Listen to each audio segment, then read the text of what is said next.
This is going to take a while, so what we're going to do is start. Oh, by the way, you may notice I'm going to cut in some shots of the books rather than try to hold them up to the camera. And this goes back to my previous incarnation as a video producer. This is kind of like the cooking shows that you see where they have a close-up of the pot, and then the cook, and then they show the pot, So because I can use my cell phone as a second camera, I just can't resist trying to get a little more creative with it. Now, we are going to go to the New England Magazine, the second volume in 1832. This was created, produced, published by Joseph T. Buckingham and his son. I believe his name was Edward. And this is the editor whom Mathew worked for in Boston in the New England Galaxy when he first started publishing at age 12 in 1825. This is one of the men who I believe mentored Mathew, took him under his wing. By the way, in these videos, I noticed as I play them back and watch them that I'll misspeak every once in a while. I'll just say the wrong thing. And most of the time it's not deadly, it doesn't really give the wrong impression. Occasionally it does. If it's bad enough, I'll put a graphic over it to correct myself. But this is typical of me. I have brain farts. I've had it ever since I was a kid, basically. I'll just every once in a while, I just blank out and say the wrong thing. So I've talked about that in one of my blogs, I think. But anyway, you just have to forgive me for that. I do the best I can. Partly it's the sleep deprivation, and it gets worse with sleep deprivation. Now, the New England Galaxy, Mathew was contributing to from the very first edition. We won't go back to the first one. He did some rather clever things in there. Strangely enough, one of them, the editor, Buckingham, attributed to his late son. And I'm like 99.9% sure it was Mathew's.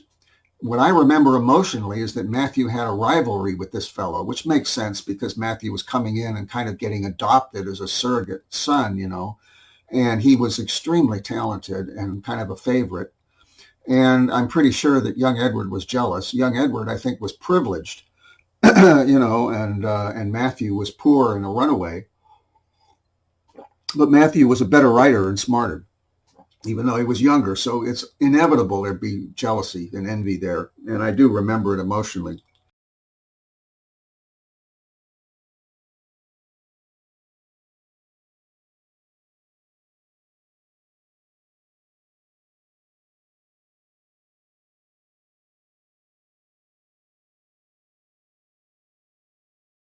Remember that I do have almost full, if not full, emotional memory of my life as Mathew Franklin Whittier, which means that I feel him.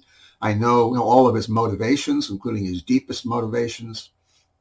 I know how he felt about things, but I don't have the cognitive memories. All that's, with very few exceptions, that's gone. So here is the Volume 2, 1832, New England Magazine. This is a piece signed XYZ entitled The Unsuccessful Author. It follows immediately something by Oliver Wendell Holmes. Now, Oliver Wendell Holmes was Mathew's personal friend. Quails, when he writes as Quails, he talks about that, asserts it. But I found that it goes back, I think it goes back this far to this magazine, at least. We're talking 1832. That's long before Oliver Wendell Holmes would have introduced Mathew to Charles Dickens in Boston. That's another story. This is called The Unsuccessful Author. He pretends to be an author who has published or tried to publish for years, for like 10 years. He's sent in stuff, and he can't get published, except the irony is, of course, that he's published here. Well, this is all, it's all tongue-in-cheek because this is all Mathew, who was published since he was 12 years old, And I'll mention here as an aside, before I ever found Mathew, I didn't have any nervousness about getting published. I knew somewhere deep inside myself that I was fully capable of getting published and it would be no problem. And in fact, I did get published in magazines basically whenever I felt like it, because I knew I was good enough to do that. Isn't that weird? I didn't have any nervousness about it. Now today, I know I can't get published in scholarly journals, but that's because I know that my work is too advanced. Well, if this sounds egotistical, it does. I'm just telling it like it is. But this is the unsuccessful author, and he says, my maiden communication was a review of Cooper's Spy under the signature of XYZ. He says, still a very fashionable combination of alphabetical signs, and will continue to be OPQ to the contrary notwithstanding. It says, addressed to the editor of the Evening Blank, New York. Now, OPQ is something they used to stamp on coins. So it's a reference to money. And he's totally tongue-in-cheek here with XYZ. However, we will see that he uses XYZ again. Now, some of this is speculation, a little bit of speculation, so I admit that, but I've been working at this for 11 years. I'm pretty darn sure I'm right.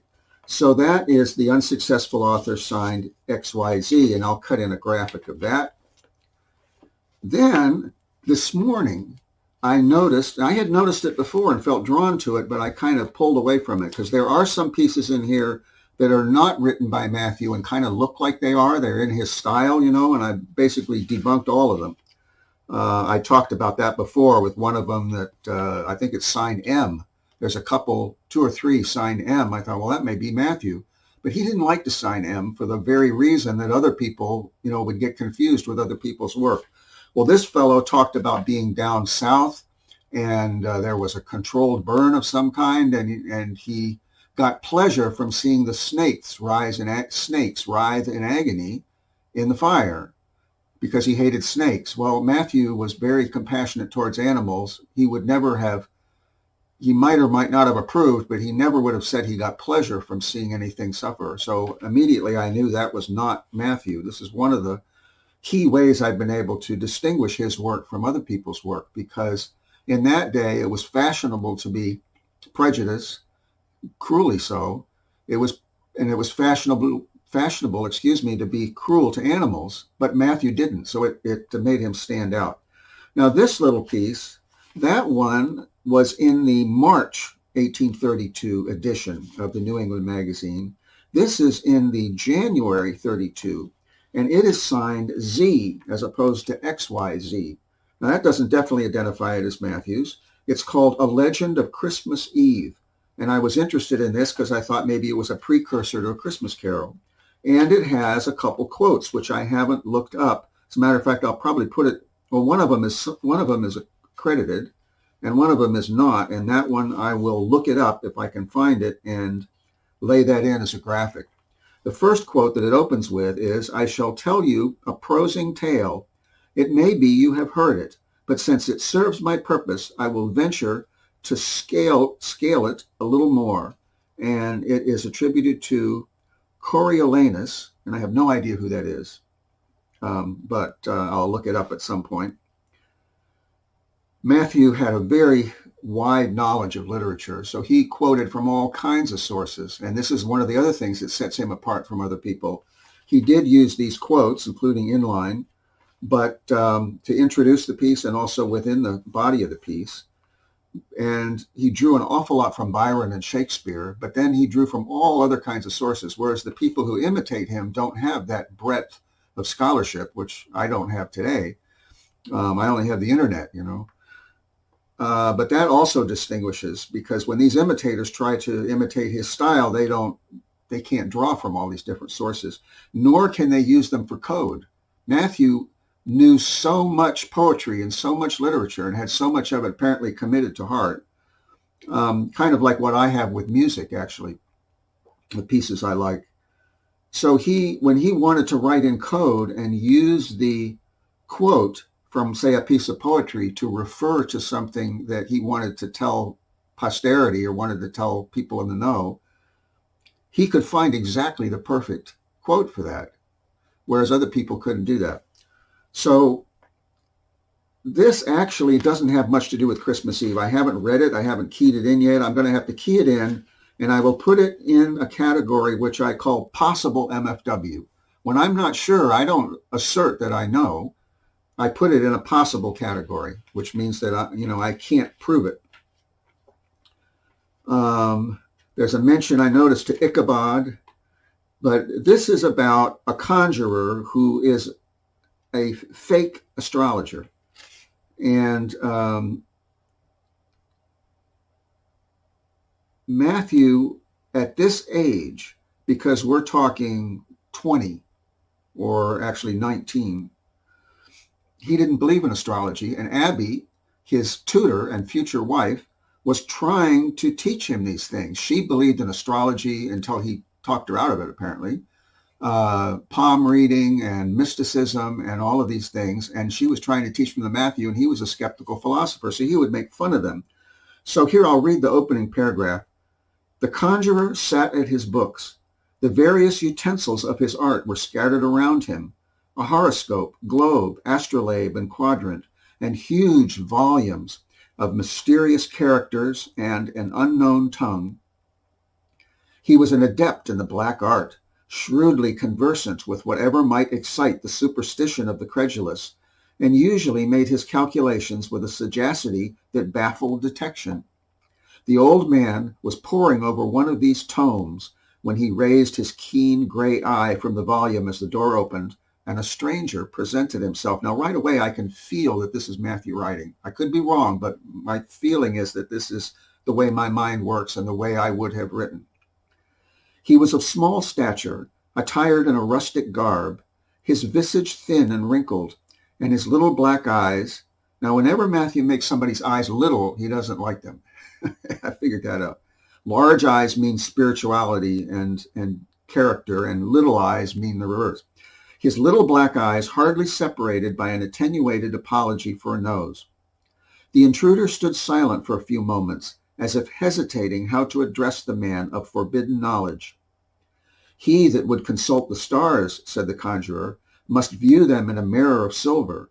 The book of fate is sealed to him who comes empty-handed. So, of course, he wants money, and the fellow gives him money, and so on.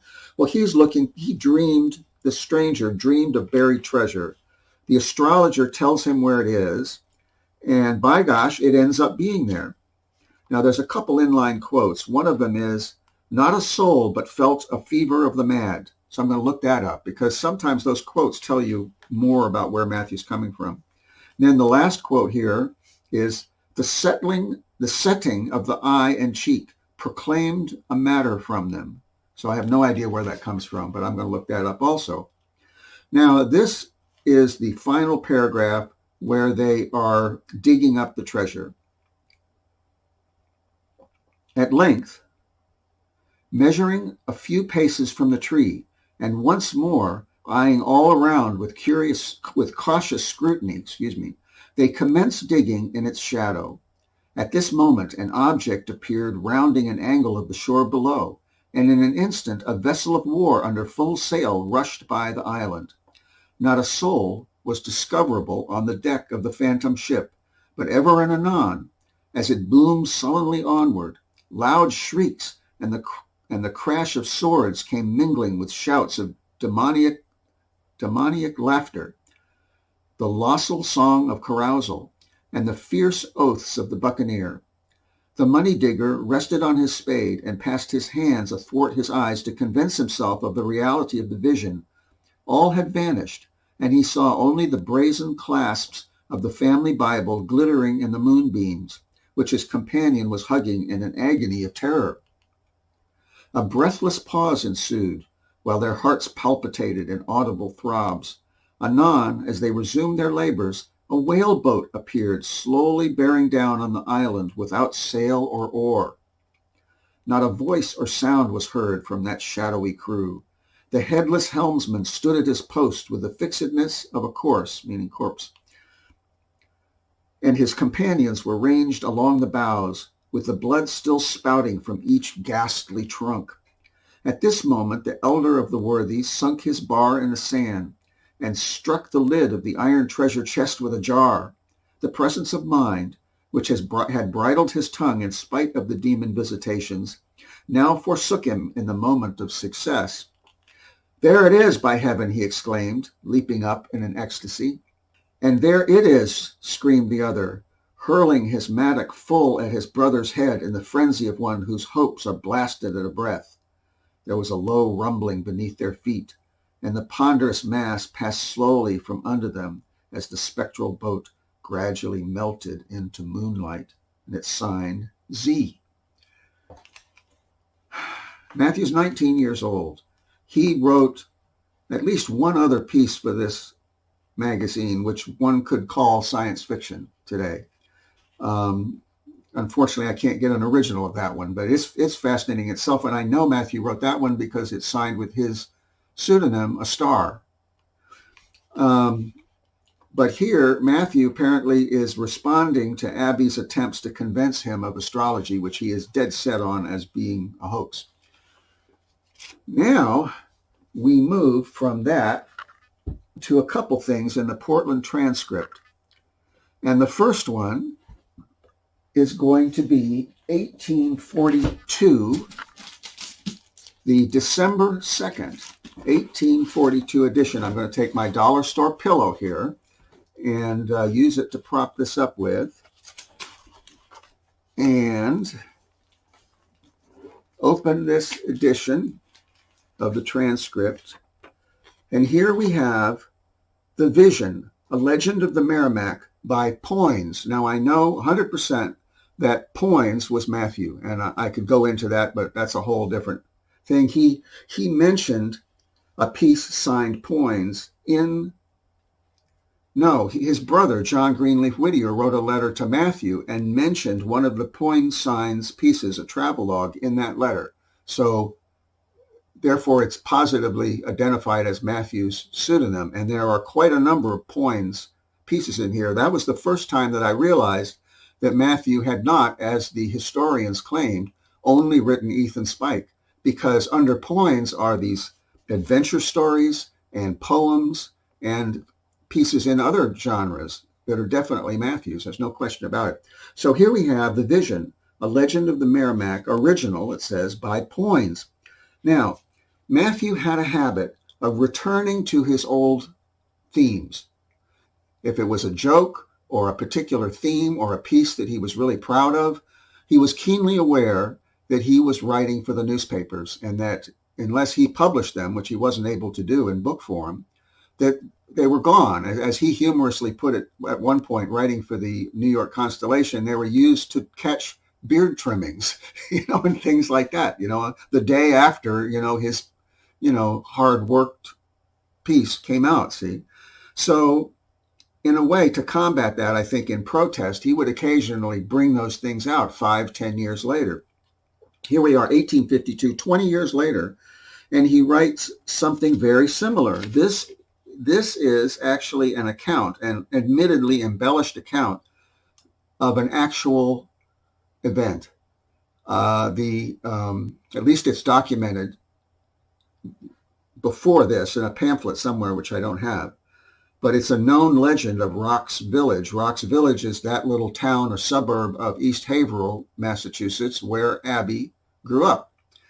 And the legend is, and it's not really a legend, it's an account, a paranormal account, that the bridge tender had seen a vision of his own death, and that in fact he died the way that he envisioned it. So here Mathew has ramped this thing up, and what he's done is have the bridge tender see a ghost ship come by, and then who should be on the ghost ship but himself, dying in the way that he in fact would die, with like a hemorrhage, So I'll just read a tiny little bit of this to give a sense that it's very likely Mathew having written the other one too. Let's see, where shall we pick it up? Okay, at the gangway stood the trumpeter, a ghastly counterpart of the helmsman. In his fleshless fingers an enormous trumpet was clenched, from which peal after peal in harsh and discordant succession was poured. On they come. But still the toll-gatherer is immovable, fast chained to his rocky seat. As he gazes in tongue-tied horror, the dark-covered bridge is gradually lighted with a blue, unnatural light, revealing a perfect likeness of himself, slowly turning the great key by which the ponderous timbers of the draw were steadily rising. Fearfully and long did the spell-tied man look upon the deliberate operations of his phantom self. When the sundered planks had risen to the proper altitude, the skeleton ship and her ghostly crew passed noiselessly through, and the shadowy key-turner commenced lowering the draw. Slowly the creaking timbers were settling down towards their accustomed level, when suddenly the unearthly operator paused. The key fell from his hands, and he leaned against the railing. The head turned slowly towards the toll-gatherer, revealing to his horrified gaze a complete facsimile of his own features. Only the livid paleness of death was enstamped upon them. As he looked, the mouth opened, and a torrent of blood poured from it. Gradually, this horrible pantomime faded away, and as the figure finally disappeared, an unearthly wail rose from the phantom ship below. Her awful form was lighted for a moment with a radiance too vivid for the gaze, during which she sank gently beneath the eddying waters, which hissed and boiled with the contact. Now, Mathew did not plagiarize other people. He was very well aware of everything in the New England Galaxy because he wrote for it. It was his old editor's paper, and he probably read it cover to cover. He would not have gone back and borrowed from that earlier piece if it had been written by someone else. Therefore, logically, that earlier one signed Z has to have been his also. Now, there's some inside joke where for some reason, he published one signed Z, and then he published something XYZ. His mind would work like that creatively. He'd spin off from his own stuff. So I'm guessing that earlier one was his also. Now we find that Mathew had, in fact, later on, many years later, in 1852, he had written under the pseudonym XYZ. Now, it's meant to be generic, it's a caricature of generic signatures. And yet, I don't know that anybody actually used that, see? It's like if you used, the word password for your password, So it's a joke, but nobody actually did it. So here we have a letter from New York. This is dated, the letter itself is dated June 22nd, 1852. Now, in 1852, Mathew was traveling, probably as a reporter or as a traveling postal inspector. I'm not sure this would have been after he came back from Europe. He was writing as Quails for the Boston Weekly Museum from fall of 1849 until mid-1852, when the museum changed hands and was bought out by Osh and Dodge, the entertainer. Osh and Dodge is credited by historians with the entire Quails travelogue series. I can prove that it was not Osh and Dodge. It was never Osh and Dodge. It was always Mathew Franklin Whittier. That one I've got in the bag. That's proven. So he met a number of people over in Europe, and we will get to some of them in a minute. But they were probably part of his work as a liaison for William Lloyd Garrison. So he was contacting people for Garrison, and he was reporting his contacts to Garrison and his colleagues through the Quails travelogue. That took me a long time to figure out. I didn't remember. None of that came from past life memory. It just, just scholarship and following clues and detective work. But here's a contact he had that apparently was not part of his liaison work. And therefore, I suppose, he uses an old signature, the XYZ signature. So here, he's meeting with the famous poet who, had he not turned it down, would have been the poet laureate of England after Wordsworth died, Samuel Rogers. And it goes on. This would have been after Samuel Rogers had had a bad fall from a carriage or something and was wheelchair bound. And he died in 1855. So in 1851, it would have been maybe a year or so, or several months after he'd fallen. And he meets Samuel Rogers in his home. And by all accounts, it's a very cordial meeting. Let me see if I can find a little bit of it to read. He talks about his parlor. He was a banker, so he was known as the banker poet. And he talks about that. It's very odd. There's very little about the actual meeting. But I had a very strong past life hit about this. Maybe there is, and I'm just missing it, but it doesn't really talk much about their personal interaction. But the hit that I had was that it was a very warm meeting, that they really hit it off. And that from Mathew's point of view, of course, he admired this fellow greatly and probably wanted to put his best foot forward and so on. But to Rogers, Mathew was a huge breath of fresh air because first off, he's very knowledgeable about poetry and writing, and he could talk he could talk the shop talk, and he's very kind, and he was very respectful, and he's also funny. His own daughter said he was a brilliant conversationalist. So apparently they really hit it off. There's got to be correspondence somewhere, I would think. Someplace there's correspondence between the two of them that may show up someday. But as soon as I saw the photograph of him as an elderly man, very strong sense of recognition. Of course, I knew who it was I was looking at. So this is not veridical evidence per se. It's not like I picked him out of a lineup or anything. But I know that we really hit it off, and that this was something that would have been had I lived in the same country or the same city, it would have been a warm friendship developed. So that's XYZ writing about Sam Rogers, and I wish I could find anything about their interaction, which is very odd. It's almost like he wanted to establish that it happened, but the actual meeting itself was too personal to talk about in the letter, that he was kind of constrained from doing that for some reason, but he wanted it as a part of history recorded that he did meet him.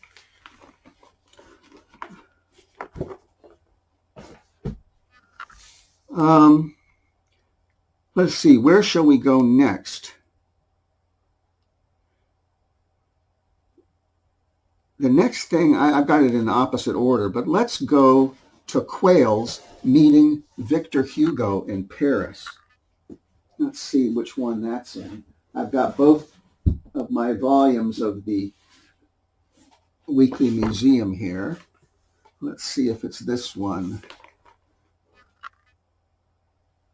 No, that's not the right one, so I'm going to grab the other one. We'll come back to this because it's relevant to something else too. So I need to leave my markers in there. You can see what my little pillow does. It just takes a little bit of pressure off the spine. It probably should be even more, but then the little table I have, the bigger pillows don't fit. This here is from the November 2nd, 1850 edition of the Boston Weekly Museum. And he is meeting with Daniel Webster. This is about 2 weeks after the Fugitive Slave Act had passed. And Daniel Webster was one of the people who really pushed the Fugitive Slave Act, which he saw as a compromise, I guess, to try to hold the Union together, to be fair to the man. But the Fugitive Slave Act was just horrific because it not only permitted but required people to turn in fugitive slaves in the North. And not only that, but the Southern slaveholders could, when their slaves escaped, they could come into the North and nab them. And I think there was even a bounty put on their heads. And if you didn't cooperate, if you hit a slave, then you were in for legal problems. See? So it was horrific. And a lot of people just ignored it to their peril, But Mathew meets with Daniel Webster as Quails 2 weeks after this thing is passed, if I got my dates right. Actually, let's see, October 21 is when this is dated. And in the text, he makes sure to nail down the date, because for posterity, he wants people to know that he did this. September 18, 1850 is when the Fugitive Slave Act was passed. So it's about a month, It's just about a month after it was passed, he's meeting with him. But all he does is talk about being shown around the farm, Daniel Webster eating breakfast, and both of them having colds, a nice little meeting. And there's somewhere in here is one little reference. I wish I had marked it. Being informed that Quails was waiting, he dispatched his savory breakfast with all possible haste, and in a few minutes afterward, we were cozily seated together in the magnificently arched ceiling quadrangular receiving room, deeply engaged in discussing the complicated topics of national legislation and the long vexed question of whether colds, especially those settled in the nose, were conducive to health or whether they were inclined to induce those of temperate habits to occasionally so far forget themselves as to go out on a blow. Now, apparently, Daniel Webster was known for drinking. Mathew was a temperance man, but he interpreted temperance as being moderation, which we'll see a little bit later. He had been a drinker, apparently. So this is a sly reference to Daniel Webster's drinking, and that's the only mention that they discussed anything political. Well, you can imagine what was going on, because Mathew, as a liaison of William Lloyd Garrison, was probably... And this gives you some idea of who Mathew was and the esteem in which William Lloyd Garrison would have held him. He wouldn't have sent just anybody to argue with Daniel Webster. Okay, I rest my case. There's no more I need to say about that. Now, we're going to put this book back.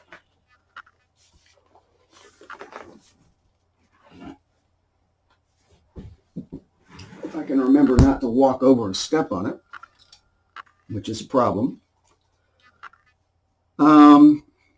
Now we're going to see that Quails in Europe, and this is the part that scholars think was written by Ashendaj the Entertainer. These people need to get into original sources. Is all I can say. Get into the original sources. Don't rely on what anybody said by way of hearsay, because there's a lot of fake news in the history books. Here, Quails is meeting with Victor Hugo in his home in Paris. His French, which Abby had taught him as part of her curriculum, is not so good. He really hadn't paid too close attention. He can translate it in writing, but speaking and conversing in French is tough. His companion, Charles de Wolfe, who's quite a character apparently, he was a little bit better with his French, and so he, I think, did some of the translating. This letter is signed Paris, September 1851. Mathew didn't always sign the date, and usually I think he did that for a reason. So let me see where we can... This is right at the end. He describes him. I'm going to pull this over just a bit where I can read it. Victor Hugo is a man whose wonderful genius is stamped upon his face. Every lineament of his countenance is expressive of thought and nobleness of soul, and we have seldom spent an evening to so much advantage to ourselves as the one passed at the house of this poet, orator, and statesman. At one time during the evening there were quite a number of persons present who had called to express their condemnation of the course of persecution taken by Napoleon against this talented family, and in reply to an observation made by a member of the Italian ministry that France would undergo a fearful and bloody revolution in 1852, and that the people, in remembrance of his unwavering and devoted labors in their behalf and the imprisonment of his sons, would elect him to some high office, Victor Hugo said, "I hope the events of 1852 may be marked with coolness, deliberation, and without bloodshed, but that the people desire and are determined to have a change of government. I am assured And if I shall be anything in that government, I shall devote my life, my strength, and energies to establish every freedom for France that is enjoyed by any other nation. We were so forcibly impressed with the warmth and fervor with which he expressed himself, and still without apparent excitement, that his words will never be forgotten. He has but 2 sons. The elder one, Charles, is now in prison for writing an article condemning the government officers for brutally struggling in the presence of an excited multitude with a poor criminal for over an hour to oblige him to lie down passively and be guillotined. The younger son, Francis Victor Hugo, a noble-looking boy, 23 years of age, was present during our visit, but as he is to be tried during the coming week for alluding to his unattackable majesty, Napoleon, it is very probable that before this letter reaches you, he may be in the damp cells of a prison. Now, there is no earthly reason to believe that Ashen Dodge visited with Victor Hugo and wrote that. So that's Mathew Franklin Whittier acting as a liaison for William Lloyd Garrison. Mathew probably would not have been invited into that parlor himself were he not a liaison for William Lloyd Garrison. Now, there's one more. So I don't know what we're at in terms of recording. This is getting long. Oh, at 39, that's not too bad comparatively. So we've got one more.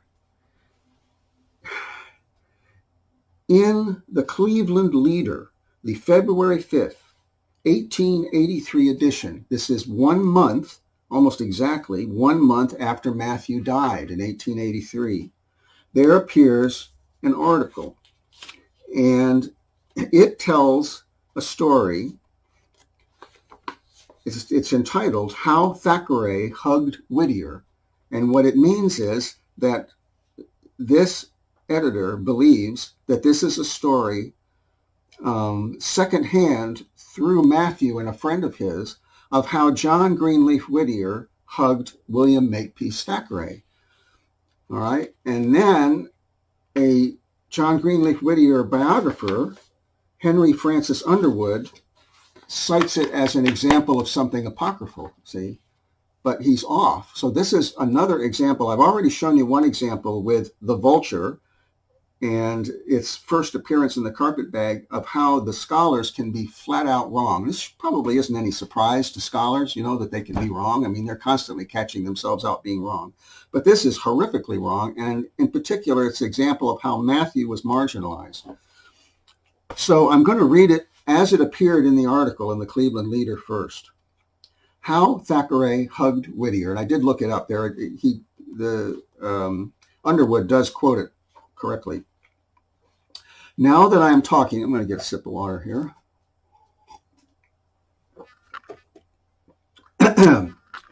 Now that I am talking of literary men, I want to repeat a good story which was told me the other day of the little quarrel which John G. Whittier had with Thackeray, the great English novelist. Whittier, as you know, is very reserved, and the story comes through a friend of his brother for the first time to the public.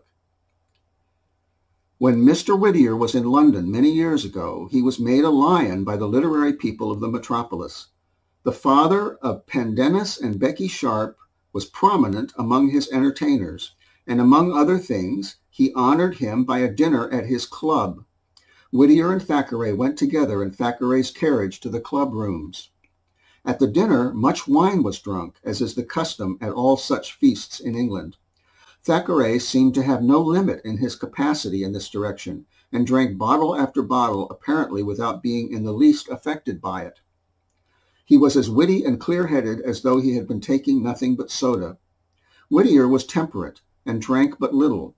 As morning crept on, however, and the feast ended, Thackeray succumbed, and on leaving, his valet had to carry him to the carriage. On the way home, he became maudlin, and threw his arms around Whittier's neck, vowing eternal friendship. In short, he acted so that Whittier grew thoroughly disgusted and left, resolving to have nothing more to do with Thackeray. Now, this is what Henry Francis Underwood says about it. He thinks it's entirely apocryphal. And this is published in 1884, a year after Mathew died. He says, "It is sad to think of Thackeray as such a toper, but what has the ordinary reader to say concerning a circumstantial account like this, and by one with such an evident knowledge of the customs of London clubs? It is, quote, from a friend of Whittier's brother, too, and so is authentic." I think he's tongue-in-cheek with that. "If Thackeray had been helped into his carriage by his, quote, valet, that, of course, was proof positive," he's being sarcastic, "and to be hugged by a great strapping Englishman in a maudlin and slobbery way, no wonder the staid Quaker resolved to have nothing more to do with him. The more because Whittier drinks no wine, and never did, having been all his life a total abstainer," which is not absolutely true, because I have evidence in letters that he did drink as a young man when he was sick, when he had a cold. "He is also averse to late hours and club dinners, and eats sparingly at midday as his ancestors did. One is quite sure he was never out of his bed, and, quote, when morning crept on. He has always been averse, likewise, to playing the lion, even in our small city of Boston, and has generally fled from any public demonstration. There is a further difficulty. He could not well have dined at a swell club in London with Thackeray, because he was never in that city and never crossed the Atlantic. Finally, he lately assured the present writer, this is in person, he had never, quote, met Thackeray anywhere, and had never even seen him. So the story vanishes like a guilty ghost. Of such trustworthy materials are many biographies composed." Well, have you guessed what's going on here yet? That was not Mathew's account about John Greenleaf Whittier. It was Mathew's personal account from his own visit in London. He was in London for several days, if not a couple of weeks, when he was writing his Quails. And he met a number of people, including obviously Samuel Rogers and Victor Hugo in Paris. He was taken out to dinner by William Makepeace Thackeray, who was in a close circle with Charles Dickens, interestingly enough. And Mathew, as I've said, was a temperance man, but he believed in moderation. So he just barely touched the wine as a matter of courtesy, basically, while Thackeray was drinking heavily. And he did feel that much admiration for Mathew, that at the end of the evening he swore his eternal friendship, in a state of inebriation. But nonetheless, that's how much Mathew personally impressed him, you see. So our sarcastic biographer, has completely missed it. And the reason he's missed it is that he has no idea that Mathew was Quails. He has no idea that Mathew ever went overseas. He has no idea that Mathew wrote expertly in basically the same genre that Thackeray wrote, social satire and humor and so on, and that they were colleagues. Mathew Franklin Whittier was an equal colleague with Thackeray, and that's why they went out to dinner together, and that's why they got on so well. But this tells us something else. There's a little clue in here. John Greenleaf Whittier was consulted by Underwood and was told that, no, he'd never been to London. If Mathew had ever told John Greenleaf Whittier that he went to Europe, probably John Greenleaf Whittier would have said, no, this is a story about my brother. So it suggests he could have been just keeping mum because he'd been asked to, but my guess is that they were so much estranged that he really didn't know what Mathew was doing from one year to the next. Unless Mathew got sick or was desperately in need of money, they didn't really talk. So he didn't know what Mathew was doing. He certainly didn't know what Mathew was writing, And this is one reason that Mathew is not found in the historical record, is because the historical record concerning the Whittiers all has to do with John Greenleaf Whittier, and John Greenleaf Whittier knew none of this stuff about Mathew. So we have Mathew meeting quite a number of famous people, but we probably don't know anywhere near all of them. That's just the ones I've been able to discover. I think that's as much as I wanted to discuss here. So I'm going to go ahead and wrap this up. I got quite a bit of editing to do because I've got to cut in all of these shots, and we'll see. There was one thing I forgot to mention, and that is that in the Boston Weekly Museum, where we had seen quails visiting with Daniel Webster, this is a November 2nd, 1850 edition, on the second page is a lengthy story called A Family Reunion by F.H. Underwood. That's got to be the same guy that wrote the biography of John Greenleaf Whittier, in which he totally dismisses Mathew as a credible source and totally just completely misses the possibility that the Whittier who met with Thackeray as an equal colleague was actually Mathew Franklin Whittier, the little unknown brother of John Greenleaf Whittier. So they're like 1, 2, 3, 4 pages away from each other in the same edition of the Boston Weekly Museum, and he had no idea. So I just think that's kind of interesting.